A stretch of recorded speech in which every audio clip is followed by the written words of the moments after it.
Bab 279, Kekuatan menghancurkan segalanya. Para perawat tampak terganggu. Bajingan. Mata indah Citra menampakkan kekecewaan yang dengan cepat disembunyikan olehnya. Dia mengangguk ringan dan berkata, "Aku pergi." Citra pergi. Seisi ruang rawat berubah penuh keanehan yang tak bisa dijelaskan. "Kepala departemen, aku merasakan suasana tidak mengenakan di sini. Aku pamit pergi." Setelah mengatakan itu, perawat itu berbalik dan pergi. Beberapa perawat ikut pergi dengan alasan yang sama. "Bajingan, aku tidak akan melayanimu." Ini. Sang dokter tidak tahu harus menangis atau tertawa. Meskipun dia tidak puas dengan perlakuan Agam, dia masih seorang pasien dan statusnya sangat mulia. Jadi dia tidak bisa berkata apa-apa. "Aku baik-baik saja. Kalian juga harus pergi," ucap Agam kepada dokter itu. Sang dokter melirik ke arah Jamal. Jamal tidak tahu obat apa yang dijual Agam, tetapi dia diam-diam sudah paham dengan Agam. Dia pasti punya alasan untuk melakukan ini. Mendapatkan anggukan Jamal, dokter tersebut juga ikut meninggalkan ruang rawat. "Dik Agam, apa maksudmu?" tanya Jamal tampak frustrasi. Dia tidak mengerti mengapa Agam, orang yang menghargai cinta dan kebenaran, akan mengucapkan kata-kata aneh semacam itu. "Citra hanyalah mantan istriku. Aku tidak bisa memperlakukannya dengan berlebihan, kan?" Agam menyeringai, tetapi dia terus menatap Jamal. "Ada tikus," bisiknya. Jamal menatap kosong dan seketika memindai sekitar ruangan dengan waspada. Detik berikutnya, anak panah hitam terbang dari sudut tersembunyi dan langsung menembus tenggorokan Agam. Spontan Agam sedikit mengesampingkan tubuhnya, seolah kebingungan, tetapi faktanya dengan cerdik menghindari serangan anak panah secara diam-diam. Wash! Anak panah itu menancap sempurna di dinding. Cairan ungu mengalir keluar dari celah-celah di dinding dan membuat lubang besar di dinding dalam beberapa detik. Jamal menghitung mundur. "Jika terkena anak panah itu, kamu akan mati dalam sekejap." "Kak Jamal, kamu kelelahan merawatku belakangan ini. Duduk dan istirahatlah." Agam tidak panik sama sekali. Dia memberikan pisau pelahap nyawa 10 cm ke Jamal sambil memindai sudut ruangan. "Tidak bagus untuk menyelinap masuk ke dalam ruangan seseorang. Keluarlah."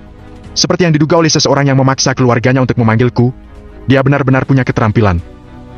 Sesosok tubuh muncul di dinding sudut dan perlahan-lahan memadat. Tampak seorang pria berusia 40-an. Dengan fitur wajah yang tegang dan telinga yang menonjol, sepertinya dia bukan orang yang baik. Wakil ketua aula dari aula bayangan, Gardon. Pupil mata Jamal membesar, tak bisa menyembunyikan kengeriannya. Dia datang melewati dinding. Orang ini terlalu aneh. Agam mengatupkan kedua tangannya khidmat. "Keluarga yang kamu maksud itu apakah keluarga Effendi?" tanyanya. "Sepertinya kamu tidak bodoh. Kamu pasti tahu siapa yang telah kamu singgung." Gardon tersenyum, terlihat agak menyeramkan. "Benar rupanya." Agam menghela napas kecil. "Anak muda, apa kamu menyesalinya? Jika kamu menyesal, akan kuanggap bahwa kamu masih muda dan bodoh. Tetapi meninggalkan seluruh tubuh dianggap sebagai kematian yang layak untukmu," ujar Gardon. "Kamu salah paham." Agam menggelengkan kepalanya. "Awalnya, aku ingin menyelesaikan masalah pribadiku dan berdamai dengan keluarga Effendi. Tetapi karena kalian tidak sabar, maka aku harus berurusan dengan kalian terlebih dahulu. Kamu tidak besar, tetapi nyalimu besar juga." Gardon mencibir. "Kuakui, kamu punya beberapa keterampilan, tetapi siapapun yang tidak tahu dengan baik permasalahannya bisa melihat kalau kamu mengalahkan Jarda Dimension Gunung Makan hanya dengan mengandalkan kekuatan eksternal. Kemampuanmu sendiri tidak begitu kuat. Jika aku membunuhmu, hanya perlu waktu 3 detik. Agam baru pulih dari penyakit serius dan luka-lukanya masih belum sembuh. Pahlawan macam apa yang menjadi masalah di saat seperti ini?" Geram Jamal dengan suara yang dalam, wajahnya tampak murka. "Jika kamu benar-benar ingin menunjukkan wajahmu, kembalilah dalam beberapa hari. Jika tidak, meskipun kamu menang, kamu akan ditertawakan orang-orang. Lucu sekali. Kalau aku menginjak cecunguk kecil sampai mati, apa masih ada waktu untuk bertanya apa cecunguk kecil itu sakit atau tidak?" Gardon mengulurkan telapak tangan rampingnya dan 3 anak panah muncul di tangannya seketika. "Butuh usaha keras untuk menyembunyikannya dari keluarga Swandi. Sebelum terlambat, aku akan segera membunuh kalian."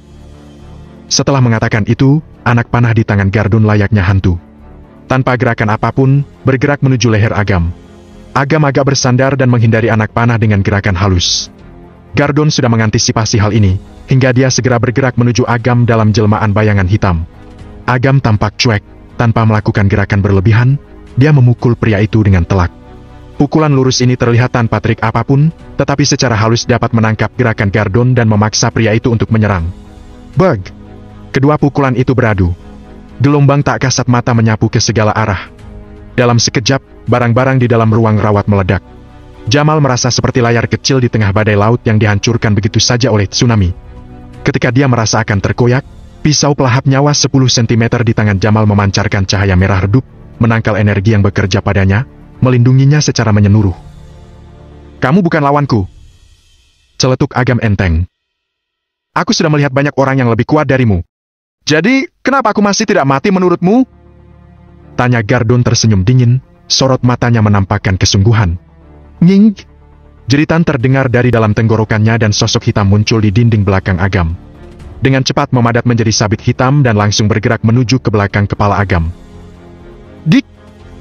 Sebelum Jamal sempat mengingatkan, Agam sudah mendapat firasat.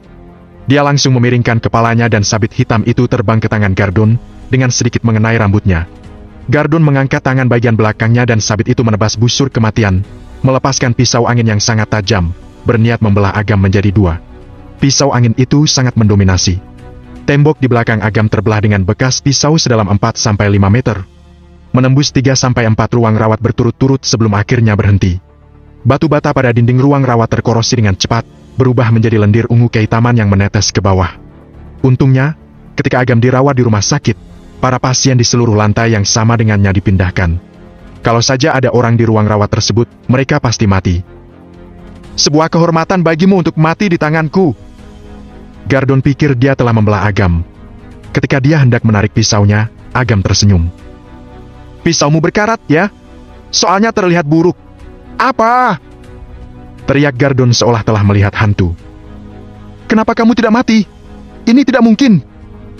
Di dalam genggaman tangan Gardon ada senjata hijau bintang 3 yang sudah memiliki beberapa kecerdasan spiritual, sangat kuat dan sangat tajam. Jumlah orang yang mati karena pisaunya bisa jadi 8.000 sampai 10.000 orang. 3 orang seniman bela diri kuno dari alam bumi tingkat 8 telah mati di bawah kuasa pisaunya. Namun, siapa sangka Agam tidak terluka setelah menerima tusukan. Gardon kini ingin menusuk dirinya sendiri untuk memastikan apa dirinya sedang bermimpi. Segala sesuatu di depannya berada di luar nalar. Apa yang menurutmu mustahil adalah karena pandanganmu terlalu sempit dan kekuatanmu menghancurkan segalanya. Bagiku, tipuan di tanganmu hanyalah lelucon. Agam mencondongkan tubuh ke depan dan tinjunya sudah mengenai Gardon. Gardon sangat berpengalaman dalam hal bertarung, dan secara spontan dia langsung meletakkan sabit di depan tubuhnya untuk menghalau serangan Agam. Bas! Tinju itu mendarat dengan kuat di sabit dan membuat Gardon terluka hingga darah keluar dari mulutnya. Yang lebih mengejutkan Gardon adalah dia melihat retakan seperti jaring laba-laba muncul di permukaan sabit hijau bintang 3. Tinju Agam terus mengenainya dan kekuatannya tidak berhenti di situ. Bab 280, 3 pisau pelahap nyawa. Telapak tangan Agam terus mengerahkan kekuatan dan begitu tinju keduanya dilepaskan, sabit yang dibanggakan Gardon hancur seketika. Akibat ledakannya menghantam bahu pria itu sampai retak. Gardon menahan rasa sakit yang luar biasa dan mencoba mengulurkan tangan lainnya untuk menyerang dada Agam, layaknya ular berbisa. Agam langsung menangkis dengan tangannya. Hanya mengerahkan sedikit kekuatan, dia bisa mendengar suara retakan dari tulang tangan Gardon yang terjepit dan hancur. Gardon menjerit kesakitan, tidak mampu menahan rasa sakit lebih lama lagi. Agam menyerang sangat cepat. Dia menendang Gardon hingga tersungkur ke tanah dan menginjak dadanya. Sebelum kamu mati, aku akan memberimu nasihat. Di kehidupanmu selanjutnya, berhati-hatilah. Jangan memperlakukan orang lain dengan hina. Berhenti! Cukup, cukup! Gardon berteriak ganas. Jika kamu berani membunuhku, aku akan mengubur temanmu bersamamu. Detik berikutnya, seluruh ruang rawat tiba-tiba diselimuti dengan kain hitam dan segalanya berubah ke dalam kegelapan. Sekitar 17-18 sosok muncul dan dengan cepat memadat menjadi seorang manusia utuh. Mereka melewati Agam begitu saja dan mencoba mengambil nyawa Jamal. Kepung Jamal dan selamatkan Gardon. Sudah jelas bahwa mereka mencoba mengancam hidup Jamal agar bos mereka bisa diselamatkan. Kalian ingin membunuh temanku? Coba saja kalau kalian benar-benar mampu. Sergah Agam ringan. Mata Gardon terbelalak kaget mendengarnya. Agam adalah orang yang menghargai cinta dan kebenaran. Ketika seorang teman dalam kesusahan, dia pasti tidak akan membiarkan mereka hidup. Tetapi sekarang dia pasrah menyaksikan Jamal mati.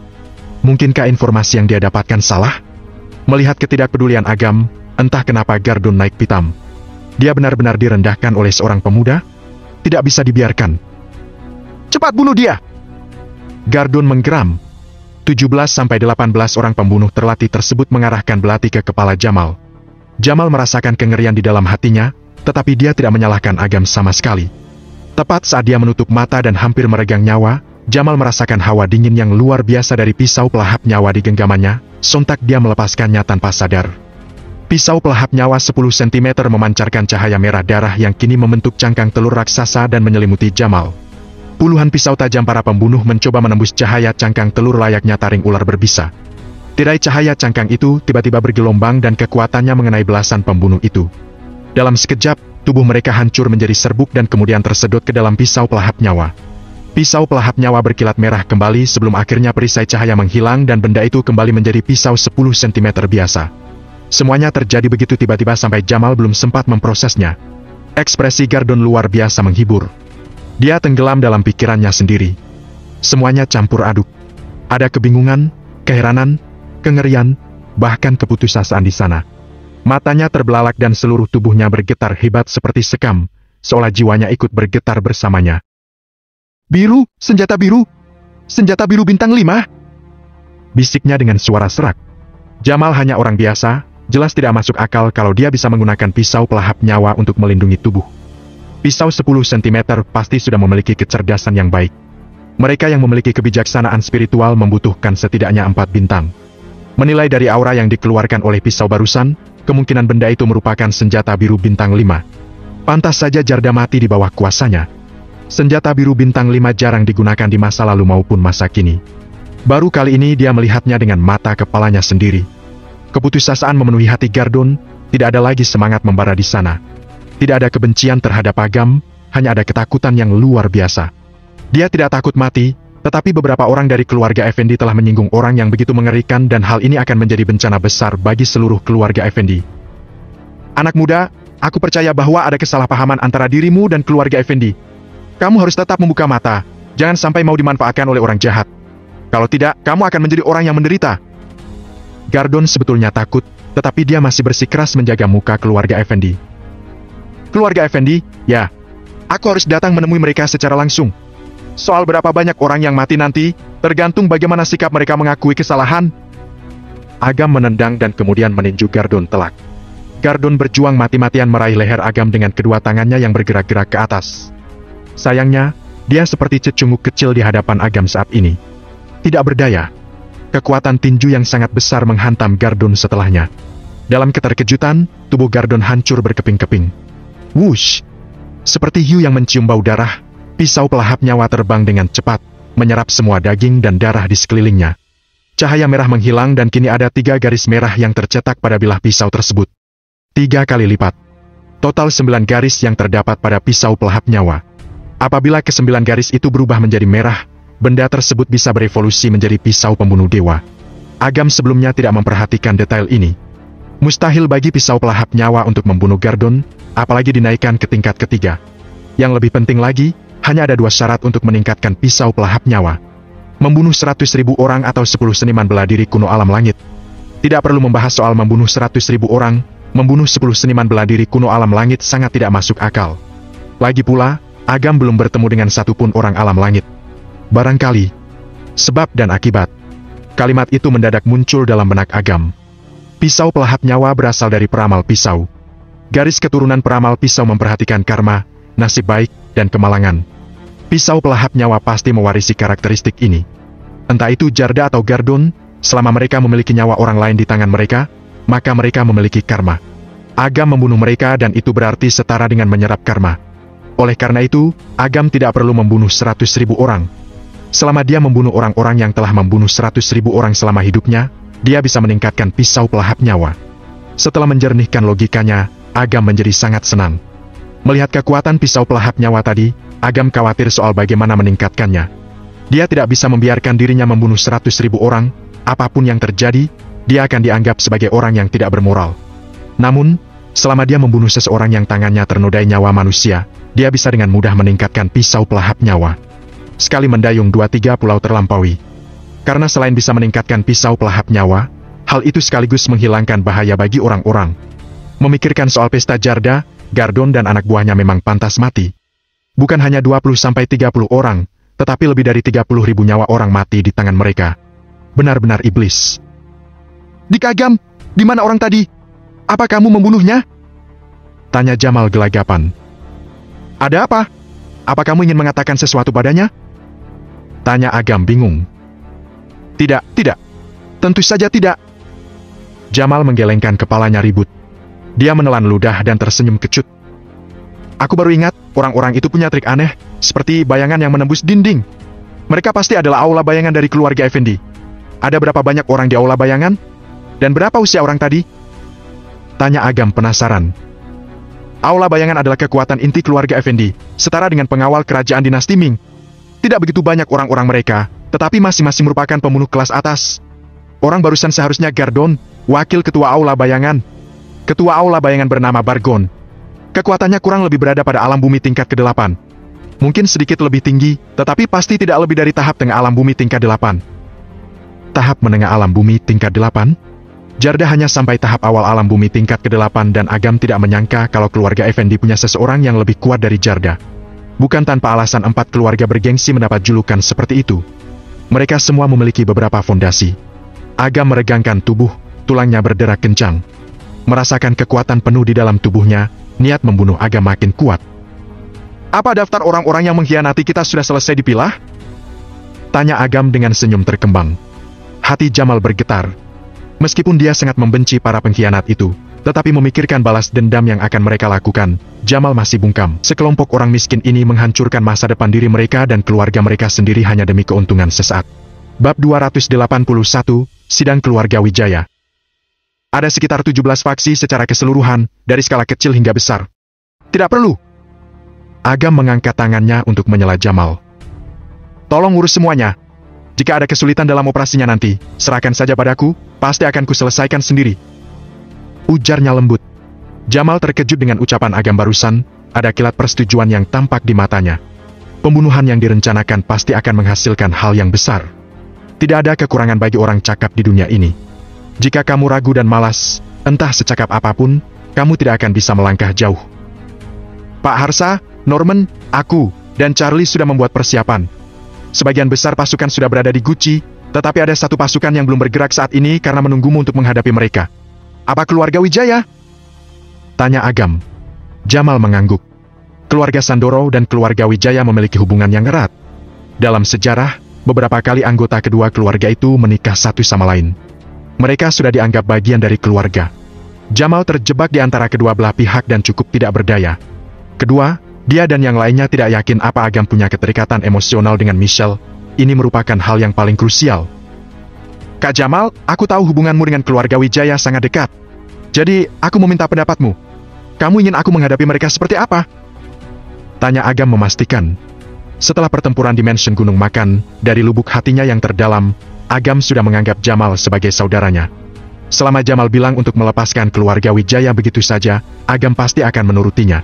Jamal tampak berpikir dan menimbang, lalu menghela napas kecil. Apa yang dilakukan keluarga Wijaya sangatlah berlebihan. Kalau bukan karena kekuatan yang kamu miliki, kamu mungkin sudah mati di Mansion Gunung Makan. Untungnya, hasil pertarungan itu bagus. Tetapi kita tidak bisa memulai pembalasan dendam ini. Sebaliknya, akan sulit bagimu untuk membangun nama baik lagi. Jadi menurutku, hadapi saja mereka. Dengan gerakan santai, Agam melayangkan pisau pelahap nyawa 10 cm ke dalam genggamannya dan berkata, kalau begitu, aku akan menghadapi mereka. Awan gelap menyelimuti bumi, tidak lama lagi pasti angin dan hujan akan segera datang. Kediaman keluarga Wijaya dipenuhi mobil mewah yang berasal dari berbagai kota. Coba saja perhatikan pelat mobil-mobil tersebut, masing-masing dari mereka adalah bos besar. Saat ini, rombongan orang-orang penting tersebut berkumpul di kompleks kediaman keluarga Wijaya tidak lain dan tidak bukan mereka pasti sedang mendiskusikan hidup mati mereka. Aku sungguh tidak menyangka Agam bisa sekuat itu. Jelas sekali kalau dia sekarat, tetapi dia berhasil bertahan hidup. Siapa sebenarnya bajingan sialan itu? Di ruang utama, seorang pria jangkung dan besar memaki kencang. Bos besar pusat kebugaran Sendaya, Davian. Pusat kebugaran Sendaya cukup terkenal di wilayah timur. Dengan nilai pasar lebih dari 45 miliar, bisnisnya telah menyebar sampai ke luar negeri. Pemimpin industri kebugaran di wilayah timur. Ketika Agam baru-baru terkenal, Davian adalah orang pertama yang datang dan menjilatnya. Kemudian, ketika Agam mati, dia jugalah orang yang berinisiatif untuk memimpin pengkhianatan. Apa gunanya mengatakan itu sekarang? Davian, kalau bukan karena ketidakmampuanmu, kita tidak perlu mengadakan pertemuan ini. Aku belum tidur selama 3 hari. 3 hari! Semua orang menjadi gila sekarang. Keluh salah seorang bos. Ketika kalian mengikuti pengkhianatan ini, kalian tidak ragu sama sekali. Sekarang kalian menyalahkanku. Davian memaki. Akan kuingatkan apa yang kalian lakukan sebelumnya. Agam berada di titik terlemahnya ketika dia turun dari atas gunung. Kenapa kalian tidak membunuhnya saat itu? Wajah semua orang dipenuhi rasa jengkel. Memang, menengok kembali ke belakang, saat itu Agam sudah menjadi busur dan panah yang kuat, tidak ada celah baginya untuk melawan. Jika mereka lebih memperhatikan dan menyiapkan beberapa orang pembunuh di sekitar sana, mungkin mereka punya kesempatan untuk membunuh Agam. Hanya saja mereka kewalahan saat itu. Kepala mereka dipenuhi keputusasaan, tidak terpikirkan untuk melawan. Baiklah, apa menarik untuk mengatakan ini sekarang? Kabar terpercaya mengatakan kalau Agam sudah selamat dari bahaya dan akan segera sadar. Semua orang di sini bertanggung jawab atas kejadian yang menimpanya dan aku tahu kalian semua punya ide dalam pikiran kalian. Jadi, mari kita diskusikan bersama bagaimana cara menghadapi balas dendamnya. Musuh kita bukan hanya Agam, tetapi juga Jamal dan Charlie. Omong-omong, 2 pria tua bernama Harsa dan Norman tidak boleh diremehkan. Kupikir bukan hanya aku satu-satunya yang menerima kabar tersebut. Apa mereka sudah bergerak? Berbicara soal ini, aku dalam masalah. Kekuatan gabungan mereka terlalu kuat. Hanya dalam waktu 3-4 hari, propertiku telah menyusut sepertiganya. Jika ini berlangsung sampai setengah bulan lagi, aku pasti akan bangkrut. Siapa yang tidak akan bangkrut? Orang-orang tersebut punya latar belakang yang kuat. Meski kita semua bergabung, kita bukan tandingan mereka. Kecuali seseorang dari 4 keluarga bergengsi bersedia untuk campur tangan. Jika tidak, kita hanya bisa menunggu kematian. Orang-orang ini meratap tanpa henti. Suasana di ruang utama begitu menyedihkan. Bukankah kalian terlalu pengecut? Merasa ketakutan karena seorang pemuda dan masih mengaku sebagai pahlawan di bidang kalian? Apa tidak takut ditertawakan oleh generasi mendatang? Hartawan mendengus dingin. Ucapan hartawan barusan menimbulkan ketidakpuasan di kalangan kelompok ini. Hei, keturunan Wijaya! Jelas-jelas keluarga Wijaya yang menentang Agam lebih dahulu. Tetapi kenapa kalian tenang-tenang saja? Bukankah seharusnya kalian menjelaskan sesuatu? Apa yang perlu dijelaskan? Tanya hartawan emosi. Keluarga Wijaya punya kekayaan yang luar biasa dan kekayaan keluarga kami telah diwarisi selama ratusan tahun. Bagaimana mungkin kami mudah digoyahkan? Hartawan, kupikir kamu sudah cemas, kan? Calon menantu yang begitu baik yang bisa kamu dapat, malah kamu singgung perasaannya. Kamu terlihat belum tua, lalu kenapa masih kuno dan berpikiran sempit? Kamu sudah membuat kesalahan. Coba saja rendahkan dirimu itu dan bicaralah kepada Agam ketika dia sadar nanti, mungkin dia akan berbelas kasih dan melepaskan keluarga Wijaya. Cibir Davian dengan nada aneh. Omong kosong! Hartawan menggebrak meja penuh amarah, tetapi pikirannya bergulat karena mengakui sebagian besar kalimat itu, dia tidak bisa membantah. Dia belum tidur dengan benar selama seminggu ini. Penguasa neraka, bukan, seharusnya Raja Yama. Seorang seniman bela diri kuno yang hebat telah menebas Jarda, ahli alam bumi tingkat 8 sampai mati hanya dengan 1 pisau. Sebelumnya pernah berharap banyak untuk menjadi menantunya. Tetapi sayang, dia sendiri yang menolak pemuda itu. Terkadang hartawan tidak kuasa ketika memikirkannya kembali dan akan menampar dirinya sendiri dengan 2 kali. Kejayaan keluarga Wijaya selama 100 tahun dirusak oleh kebodohannya sendiri. Baiklah, apa gunanya banyak bicara? Tidak kondusif bagi persatuan orang-orang besar semacam ini. Seorang lelaki tua berdiri mendamaikan suasana. Solidaritas saat ini tidak berguna, bukankah ini hanya masalah waktu? Sindir Davian seraya mendengus dingin. Ya, kita bahkan tidak bisa berurusan dengan Jamal, apalagi yang lainnya. Saat Agam bangun nanti, kita akan tamat. Dia tidak akan bisa bangun. Sambar kakek Wijaya, yang sejak tadi memilih diam, dengan kalem. Tadi malam, aku menerima kabar dari keluarga Effendi bahwa mereka mengirim pasukan elite mereka untuk menyerang Agam. Ini merupakan alasan utama mengapa kami memanggil kalian semua ke sini. Keluarga Effendi akhirnya bergerak. Semua orang tampak bahagia. Asalkan keluarga Effendi bersedia bangkit, mereka akan punya kesempatan untuk bertahan hidup. Bukankah Agam dilindungi oleh keluarga Swandi? Kalau keluarga Effendi memikirkannya, tentu keluarga Swandi juga, bukan? Mengirim beberapa pasukan elite ke sana sama saja menyuruh mereka mati. Jelas Davian menggebu-gebu. Oh, apa aku mendengar sesuatu? Seseorang benar-benar meragukan kekuatan olah bayangan keluarga Effendi? Mendengar suara ini, semua orang terkejut. Davian hampir terpeleset ke tanah karena ketakutan. Segera setelahnya, Kinan Effendi muncul di kursi tinggi selayaknya hantu. "Kinan!" sapa kakek Wijaya dengan hormat. "Kinan Effendi!" Semua orang buru-buru berdiri dan membungkuk kepada Kinan Effendi satu persatu. Davian langsung bangkit dan bertanya dengan hati-hati. "Paman Kinan, apa aku baru saja mendengarnya dengan benar? Anda mengirim aula bayangan untuk mengurus Agam? Itu bukan kekuatan inti yang bisa dikerahkan oleh Kevin, kepala keluarga Effendi. Mungkinkah itu?" Ya, Kevin tahu tentang Agam dan sangat tidak puas dengan pemuda ini. Dia percaya bahwa kehadiran pemuda ini akan menghancurkan keseimbangan wilayah timur selama beberapa dekade. Jadi, dia mengirim elite inti aula bayangan untuk menyingkirkan Agam di rumah sakit. Yang kedua, kegelapan yang kalian rasakan telah berubah menjadi terang. Kalian semua, kurang lebih adalah sekutu keluarga Effendi. Bagaimana mungkin kami mengabaikan keselamatan kalian begitu saja? Bab 282, Gardon, ayo cepat lakukan. Aula bayangan terkenal sangat kuat serta dapat membunuh banyak orang. Bahkan di masa-masa kejayaan Agam pun, dia pernah gugur dan hanya bisa terbaring kesakitan di tempat tidur. Sekali aula bayangan bergerak, semua penguasa neraka hanyalah seperti domba yang menunggu untuk disembelih.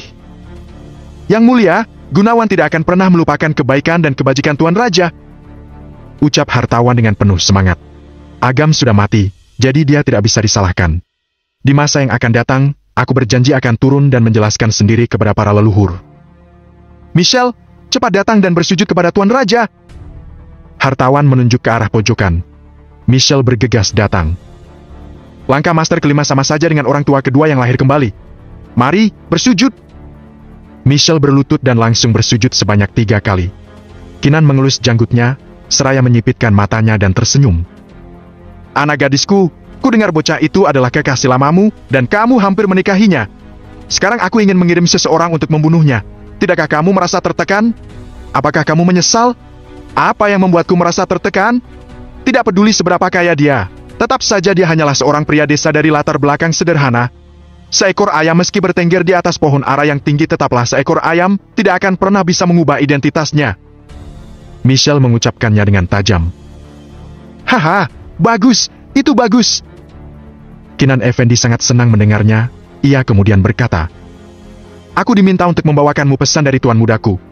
Dia sangat menghargai kecantikan dan bakatmu. Dia berharap bisa berteman denganmu selama sisa hidupnya." Setelah jeda, Kinan Effendi memicingkan matanya dan berkata, "Keluarga Wijaya adalah bagian dari keluarga bangsawan. Oleh karena itu, layak bagi tuan muda kami. Hei, gadis, bergegaslah. Aku menantikan pesta pernikahanmu dengan tuan muda." Mendengar ini, kakek Wijaya dan hartawan gemetar saking bersemangatnya. Michelle tersipu malu. Tidak tahu apakah bersemangat atau malu. Dia merasa melayang di atas awan, hingga seluruh tubuhnya pun terasa terbang. Dia merasa Dewi Keberuntungan sedang berada di pihaknya. Jordan, calon pewaris keluarga Effendi. Meskipun ada kabar buruk tentangnya dalam beberapa hari terakhir, hubungan baiknya dengan keluarga Effendi serta koneksi dengan mereka memudahkannya untuk menangani masalah yang terjadi.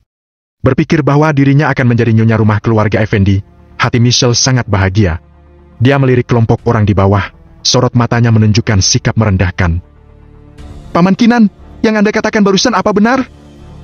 Hartawan bertanya dengan suara gemetar. "Di depan banyak orang begini, mana mungkin aku berbohong?" Kinan tersenyum saat berkata, "Awalnya, keluarga Wijaya tidak memenuhi syarat untuk menikah dengan keluarga Effendi.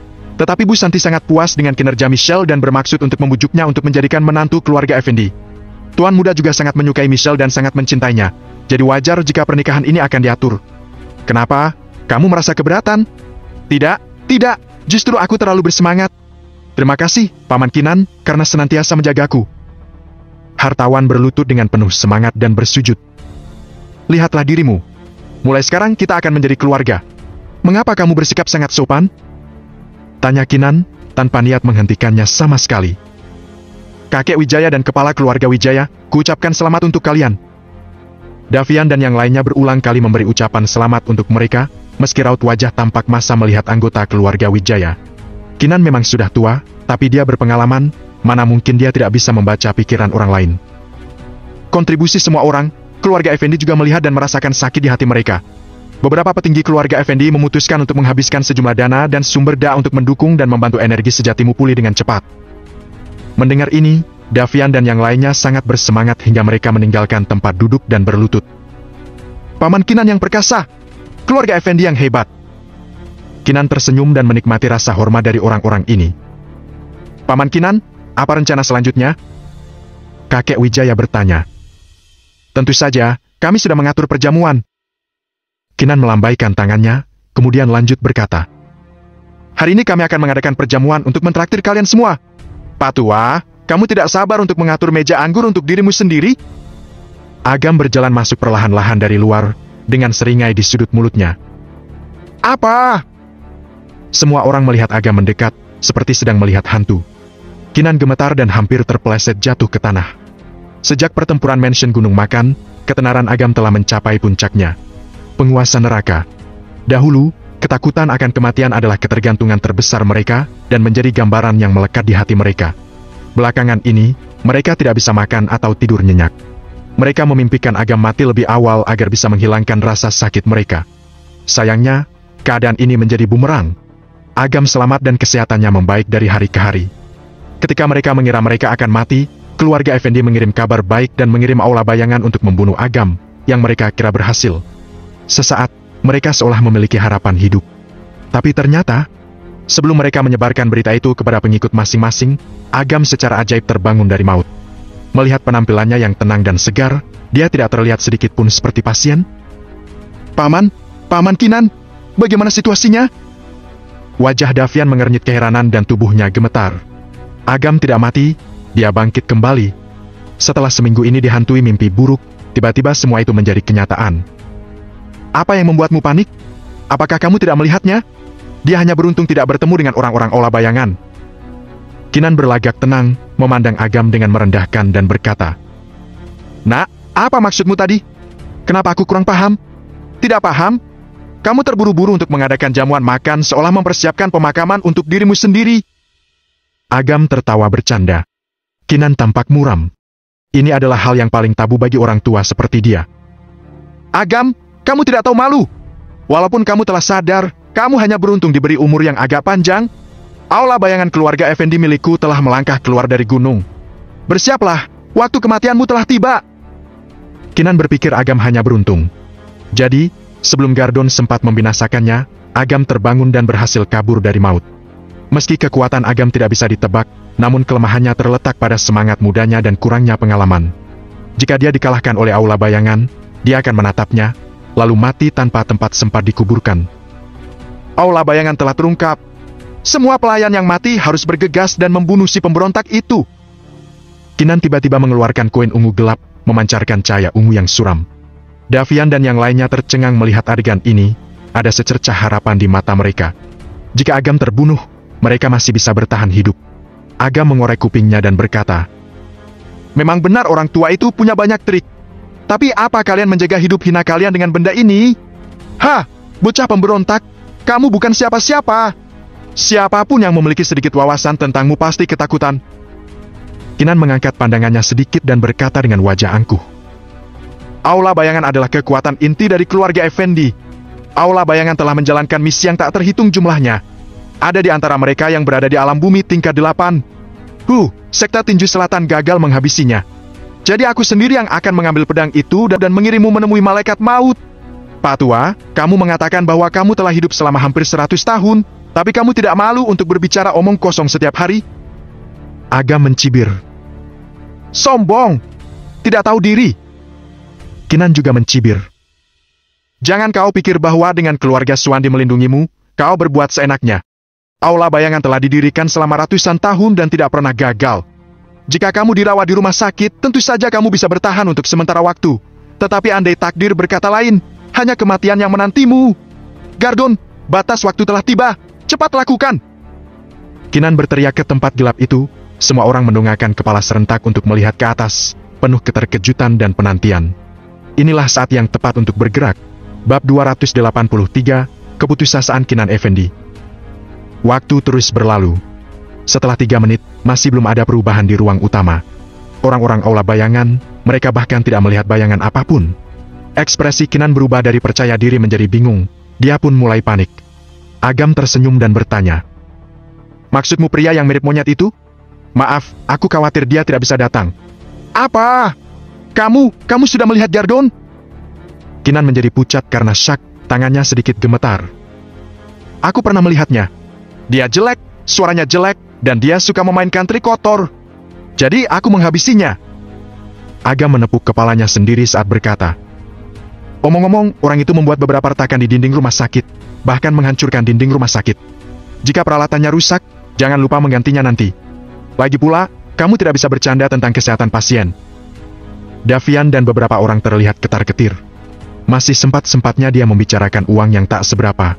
Ekspresi para murid pun mulai keruh, sementara Kinan gemetaran. Agam sudah melihat Gardon, menandakan bahwa keduanya sudah pernah bertanding. Agam berdiri di sini dan berhasil menggagalkan misinya. Gardon pun ternyata sudah mati. Luar biasa, Kinan Effendi langsung diliputi ketakutan. Dia berteriak khawatir, kesadarannya mulai hilang, dia merosot dari kursi dan menatap Agam seolah melihat iblis. Dengan kemampuan Gardon, tidak sulit untuk membunuh alam bumi tingkat 8 dengan kekuatan angin. Agam masih tidak sadarkan diri kemarin, jika Gardon ingin membunuhnya, itu seperti menghancurkan cecunguk kecil saja. Hasilnya, Agam selamat. Sementara wakil ketua Gardon, yang merupakan anggota aula bayangan meninggal. Kenyataan ini benar-benar tidak dapat diterima oleh Kinan. Lupakan saja, kamu memang kejam. Kinan Effendi menyadari bahwa dia telah kehilangan ketenangannya dan berdiri dengan tubuhnya yang disangga. Dia berkata dengan ganas. Tapi jangan senang dulu. Tidak peduli seberapa buruk keluarga Effendi, kami adalah 4 keluarga bergengsi di wilayah timur. Kamu cuma bajingan kecil dengan latar belakang orang rendahan, tidak punya ayah atau ibu. Mustahil kamu bisa menginjak-injak keagungan keluarga Effendi. Suasana aula berubah sangat sunyi, suhu turun ke titik beku. Semua orang ketakutan dan sontak menahan napas. Sesuatu yang besar akan terjadi. Agam tersenyum, sorot matanya mengungkapkan niat membunuh. Dalam sekejap, aura yang sangat menakutkan keluar dari tubuhnya dan memukul telak tubuh Kinan. Duar! Meja dan kursi di belakang Kinan hancur seperti busa. Hati-hati! Kakek Wijaya memiliki firasat buruk dan berinisiatif menarik Michelle dan hartawan untuk pergi. Meski begitu, Jamal terkena dampaknya, ambruk ke tanah dan muntah darah. Untungnya, kekuatan itu tidak diarahkan pada mereka, jika diarahkan nyawa mereka pasti sudah tak tertolong. Sebagai seniman bela diri kuno dari alam bumi, kekuatan Kinan cukup kuat dan berada di tingkat 5 besar di antara keluarga Effendi. Meski sudah bersiap, organ dalam perutnya masih terguncang karena syak. Agam tanpa ekspresi berjalan menghampiri Kinan. Kinan terkejut dan mencoba berdiri. Namun, dia ditekan oleh aura Agam dan terpaku ke tanah, tidak bisa bergerak. Bajingan kecil, jangan pikir kau bisa melanggar hukum padahal hanya punya sedikit kemampuan. Ada banyak orang yang lebih baik darimu. Jangan membuat kesalahan lagi dan lagi. Aku adalah tetua keluarga Effendi. Jika kamu berani menyentuh sehelai rambut di kepalaku, aku akan membuat seluruh keluargamu dimakamkan bersamamu. Jika kamu maju setengah langkah, kamu benar-benar akan bermusuhan dengan keluarga Effendi. Kamu sebaiknya pikirkan baik-baik. Wajah Kinan berubah menjadi pucat melihat Agam makin mendekat. Dia merasa rongga perutnya akan diledakkan, ketakutannya makin menjadi-jadi. Dia takut. Dia benar-benar takut. Tanpa ampun dia memandang rendah Agam. Ketika menghadapi Agam dan melepaskan kekuatannya, dia baru menyadari betapa kecilnya dia. Melawan aura besar yang dikeluarkan oleh Agam, dia bisa saja terbunuh di tempat. Agam, aku sekarang mengerti. Sebagian besar permusuhan lamamu dengan keluarga Effendi hanyalah kesalahpahaman. Ini cuma masalah sepele. Tidak perlu memperburuk masalah bagi kedua belah pihak. Apa pendapatmu tentang ini? Kamu lepaskan aku, dan aku akan meminta Kevin untuk mengundurkan diri dan berdamai denganmu. Kami, keluarga Effendi sangat menyesal telah membuatmu kesulitan akhir-akhir ini. Kami pastikan akan ada kompensasi bagimu, yang pasti jumlahnya akan memuaskanmu. Semua orang tampak putus asa. Kinan Effendi terkenal keras kepala dan tangguh. Dia pasti lebih mementingkan harga dirinya dan statusnya daripada nyawanya. Tapi tidak peduli seberapa keras dirinya terhadap Agam, dia harus memilih untuk tunduk saat ini. Bahkan seorang Kinan Effendi gemetaran tak berdaya. Apalagi mereka? Nasib mereka pasti 1000 kali lebih buruk dari Kinan. Michelle menatap kosong pemandangan ini. Sikap heroik dan sikap mengesankan Agam menusuk dadanya seperti jarum. Setelah turun dari mansion Gunung Makan, dia selalu menantikan kabar baik kematian Agam sepanjang hari. Makin kuat Agam, makin dia menyesal. Pria ini hampir menjadi suaminya. Dia bisa saja menjadi istri orang terkuat di wilayah timur dan memenuhi semua harapannya. Tapi kenyataannya, kartu yang bagus dimainkan dengan buruk olehnya. Agam berjalan menaiki tangga dan melangkah maju ke hadapan Kinan, menatapnya dengan sorot merendahkan. Wajah Kinan memerah dipenuhi rasa menyesal dan marah. Terutama mata acuh tak acuh Agam membuatnya merasa seperti orang yang tak berdaya. Tidak peduli apa yang dia lakukan atau katakan, tidak akan memengaruhinya. Ini seperti tamparan yang belum dia rasakan seumur hidup. Aku sudah memberimu kesempatan. Jangan kamu abaikan. Ketika Kinan Effendi melihat posisi Agam sangat dekat dengannya, dia benar-benar marah, ingin meninju Agam. Agam mengangkat jarinya dan dengan santai dan menunjuk Kinan. Gelombang besar meledak dari udara, mengguncang Kinan di dalam. Duar! Granit keras di bawahnya retak seperti jaring laba-laba dan Kinan menderita luka parah. Organ dalamnya hancur, 8 titik meridiannya pun rusak. Terutama titik meridian, benar-benar hancur. Kau! Kinan gemetar ketakutan. Titik meridiannya hancur. Dia telah hancur. Kultivasinya berubah menjadi 0 dalam sekejap mata. Kinan tampak lebih tua dan rapuh, rambutnya berubah dengan cepat dan kulitnya menjadi keriput, benar-benar kehilangan vitalitasnya. Saat ini, dia tidak memiliki penampilan seperti seorang sesepuh berwibawa. Dia pingsan di tanah dan tampak seperti orang tua biasa yang sekarat. Bisa-bisanya kamu melumpuhkan kultivasiku? Bagaimana mungkin? Gumam Kinan. Matanya dipenuhi dengan keputusasaan. Melumpuhkan kultivasinya bahkan lebih buruk daripada membunuhnya. Bagaimana aku harus menghadapimu? Lagi pula kenapa aku harus mengikuti kemauanmu? Ibarat aku mengalahkan seorang yang lemah dan bertanya bagaimana perasaannya. Agam menginjak kepala Kinan Effendi dan meremukan wajahnya di tanah. Dia berkata dengan acuh tak acuh. Bisa-bisanya kamu, seorang bajingan tua, membuat pernyataan lancang. Udara di sekeliling mendadak sunyi dan menakutkan. Semua orang terbelalak dan merasa merinding saat menyaksikan adegan ini. Siapa yang mengira bahwa seorang bangsawan, kepala keluarga seperti Kinan Effendi, suatu hari akan diinjak-injak di bawah kaki seseorang, dan orang itu adalah Agam. Langit telah berubah. Semuanya benar-benar akan berubah. Kepala keluarga Effendi lumpuh dan dipermalukan di bawah kakinya. Keluarga Effendi pasti tak kuasa menahan rasa sakit ini. Namun, kekuatan Agam terlihat jelas di mata semua orang. Bagaimana jika keluarga Effendi tidak bisa menahan rasa sakitnya? Dia bukan lagi anak muda biasa. Apalagi menantu pecundang. Dia adalah Agam. Dahulu penguasa neraka, sekarang menjadi penguasa neraka yang terkenal di wilayah timur. Kepala Kinan diinjak, jejak perjuangan terakhir menghilang sepenuhnya, digantikan oleh kelangsungan hidup tanpa akhir. Dia tidak ingin mati. Dia tidak ingin mati. Orang kaya itu takut mati. Walaupun dia lumpuh, dia juga seorang tetua keluarga Effendi. Dia masih memiliki kekayaan dan kemuliaan yang menunggu untuk dinikmati. Ketika orang luar melihatnya, dia akan tetap dikenal sebagai master kelima. Jika dia mati, dia akan menjadi tumpukan abu, dan kehormatannya hanya akan menjadi hal sia-sia. Bab 284, Kevin kritis. Jangan bunuh aku. Aku hanya orang tua yang buruk. Aku janji tidak akan mengancammu lagi. Membunuhku akan mengotori sepatumu. Aura kematian muncul di wajahnya. Kinan benar-benar pengecut sejati. Dia memohon dengan putus asa. Kamu adalah seorang raja. Aku mohon kasihanilah aku, orang tua yang buruk ini. Aku mohon, jangan bunuh aku. Jika aku ingin membunuhmu, tidak ada gunanya memohon belas kasihan. Kata Agam acuh tak acuh. Detik berikutnya, niat membunuhnya makin menjadi-jadi. Ah! Teriakan putus asa Kinan yang tercabik-cabik menyebar ke seluruh kediaman keluarga Wijaya. Jamal, Charlie dan anggota keluarga lainnya hanya bisa saling bertukar pandang. Charlie bertanya, apakah Pak Agam yang memulai? Aku tidak tahu, tapi bagaimana jika aku pelakunya? Lalu bagaimana jika bukan aku? Sudut bibir Jamal sedikit terangkat saat berkata, dia seorang raja, penguasa neraka. Siapa yang sanggup menghentikannya di wilayah timur jika dia melakukan sesuatu? Ruang utama. Kinan diinjak-injak di bawah kaki Agam. Air mata dan ingus sampai mengalir ke mulutnya. Seluruh tubuhnya gemetar hebat seperti sekam padi yang tak berdaya dihempas angin. Membunuhmu tidak menarik. Agam tersenyum sambil mengangkat kakinya. Selangkangan Kinan basah, keluar genangan air kencing, dan ruangan utama dipenuhi bau pesing. Tetua keluarga Effendi yang bermartabat sangat ketakutan hingga mengumpul di celana. Ruang utama sunyi senyap dan tak ada yang mampu tertawa. Lutut kakek Wijaya, hartawan dan Davian menjadi gemetar dengan hebat, sampai-sampai mereka pingsan dan terkulai ke lantai satu demi satu. Selanjutnya giliran mereka. Agam memandang mereka dengan acuh tak acuh dan berkata, aku tidak ingin melihat kalian setelah hari ini, karena aku tidak keberatan untuk membunuh orang. Suara Jamal datang dari arah luar. Charlie dan anggota keluarga lainnya bergegas masuk.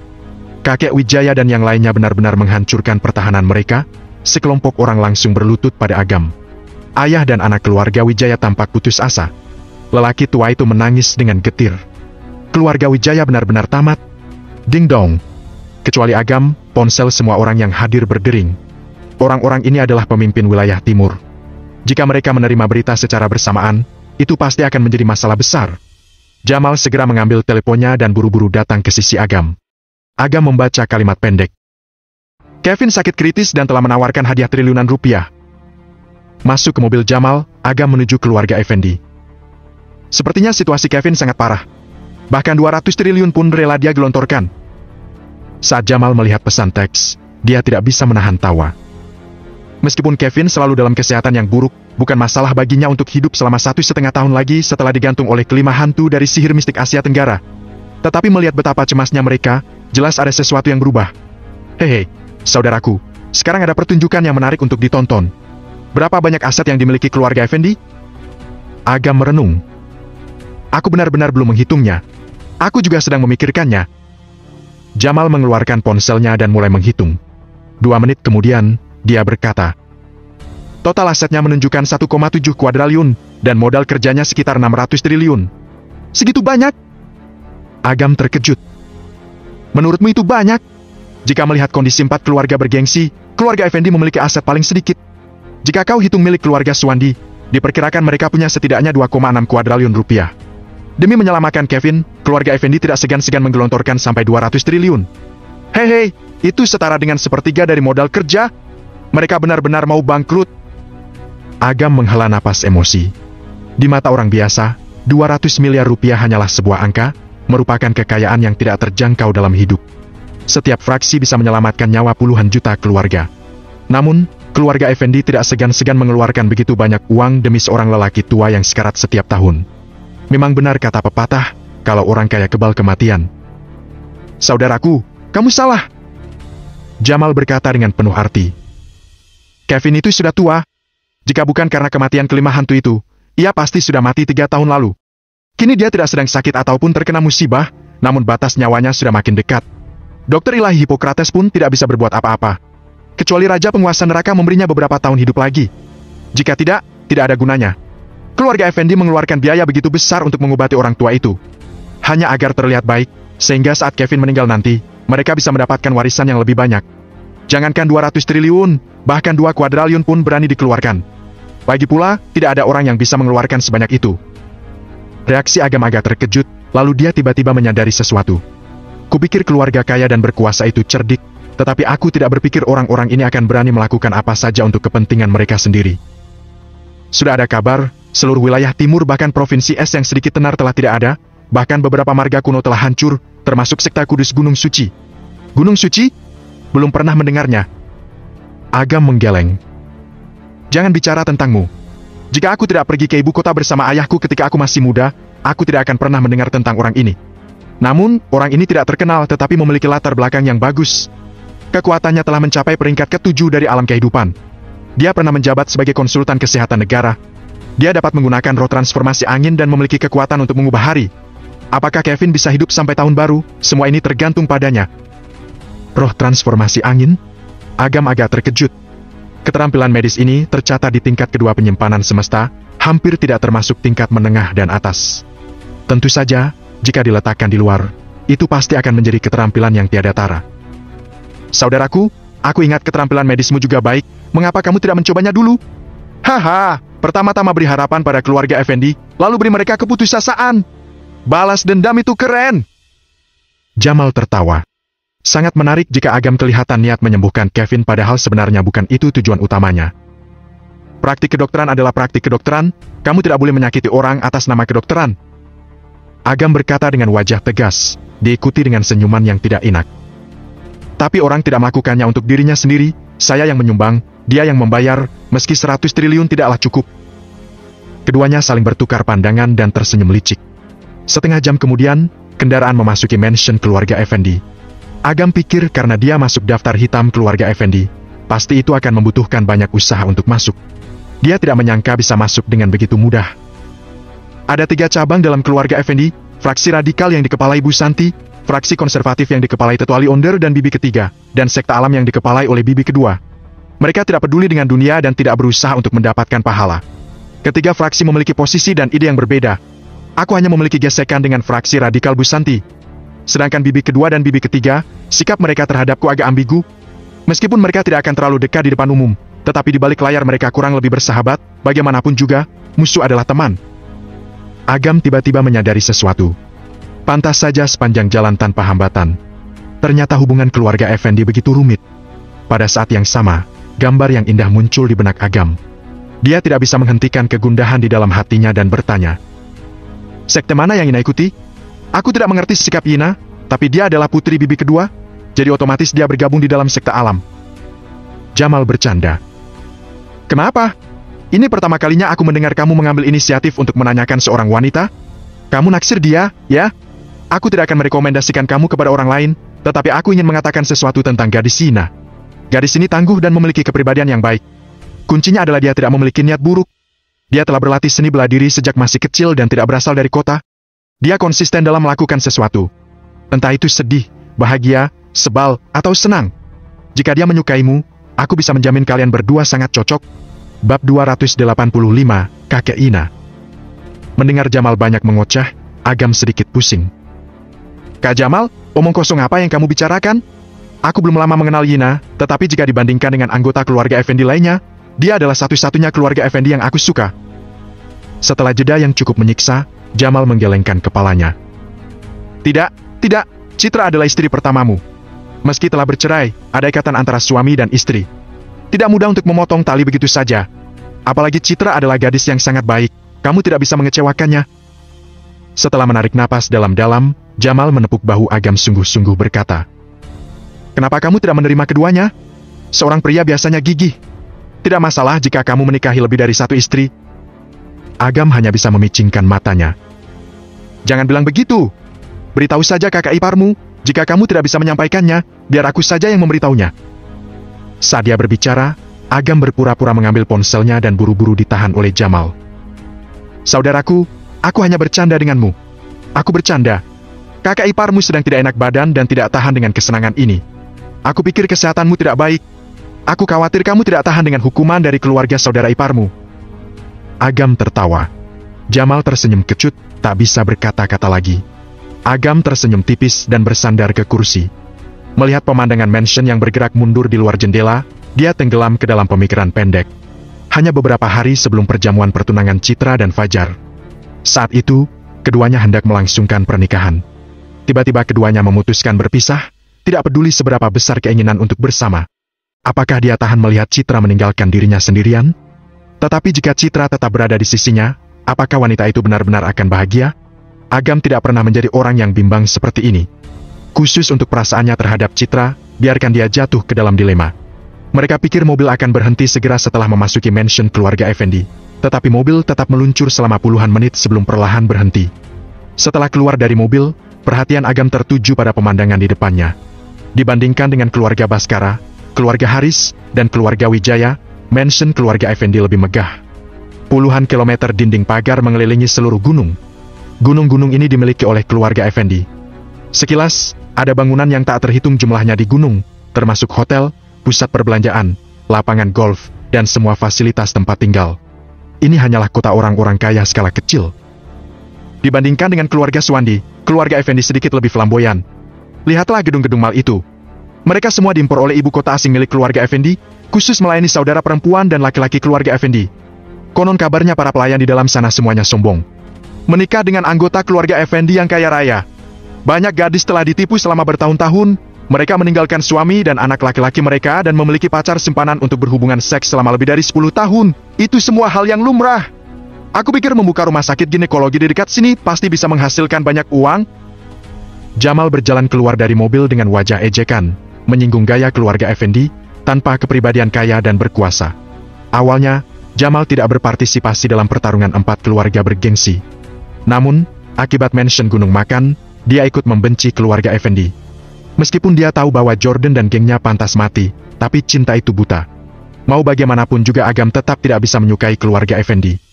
Tentu saja, Yina adalah pengecualian. Bagaimanapun, Yina adalah wanita yang paling mungkin menjadi saudara iparnya. Melihat Jamal menghentikan mobilnya, pelayan itu segera naik untuk memberitahu. Sebagai salah satu investor terbesar di wilayah timur, keluarga Jamal memiliki kejayaan yang sangat besar. Jika menyangkut tentang kekayaan dan pengaruh, dia pasti akan mampu melawan 4 keluarga bergengsi. Hanya saja Pak Harsa relatif lebih tinggi. Ditambah pengalaman hidupnya yang istimewa, dia tidak mau memperjuangkan nama-nama palsu itu. Jika tidak, sejak 10 tahun yang lalu, akan ada 5 keluarga besar di wilayah timur. Tidak menunggu lama, sekelompok orang keluar untuk menyambut mereka. Pemimpin mereka adalah seorang pria tua berambut putih.